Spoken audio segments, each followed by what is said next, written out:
আল্লাহ যাদেরকে সৃষ্টি করেছেন আমি যদি তাদের সাথে ভালো সম্পর্ক তৈরি করতে না পারি, তাহলে এই জীবদেরকে যিনি সৃষ্টি করেছেন আমি কিভাবে তার সাথে ভালো সম্পর্ক তৈরি করব। তিনি জানেন যে এখানে ভিন্নতা থাকবে, তিনি জানেন যে এখানে ভিন্ন মত থাকবে, কিন্তু তিনি এটিও জানেন যে তিনি আদেশ দিয়েছেন যে সম্মানের সাথে ভিন্ন মত প্রকাশ করতে। তিনি আদেশ দিয়েছেন সম্মানের সাথে অন্যকে শিক্ষাদান করতে।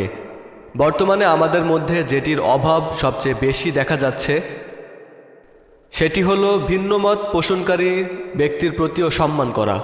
এই জিনিসটি আমাদেরকে বারবার হাইলাইট করতে হবে, কারণ সমগ্র বিশ্ব ভ্রমণ করলে আমরা বর্তমানে দেখতে পারি যে আমরা প্রযুক্তিতে অনেক বেশি এগিয়ে যাচ্ছি, অবকাঠামো সহ আরও অনেক কিছুতে আমরা এগিয়ে যাচ্ছি, কিন্তু প্রশ্ন হলো আমরা পরস্পরের প্রতি সম্মান করার ক্ষেত্রে পশ্চাৎপদ হয়ে যাচ্ছি কিনা। আমরা আবার পশ্চাৎপদ হয়ে যাচ্ছি কিনা পরস্পরকে সহ্য করার ক্ষেত্রে, পরস্পরের সাথে যোগাযোগের ক্ষেত্রেও আমরা পশ্চাৎপদ হয়ে যাচ্ছি কিনা। মনে রাখবেন, আপনি যদি আপনার সৃষ্টিকর্তার কাছে ফিরে যেতে চান তাহলে আপনাকে সৃষ্ট জীবের প্রতিও সম্মান দিতে হবে।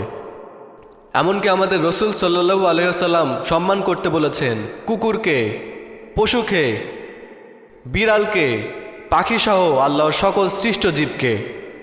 তিনি আমাদেরকে এই সকল জীবের প্রতি সম্মান করতে বলেছেন।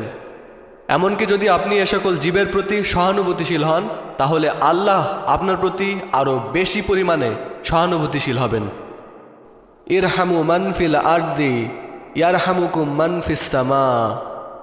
পৃথিবীতে যা আছে তার প্রতি সম্মান করুন, যাই হোক না কেন আপনি তাদের প্রতি সম্মান করুন, সহানুভূতিশীল হন, কারণ জান্নাতে আল্লাহ আপনার প্রতি সহানুভূতিশীল হবেন।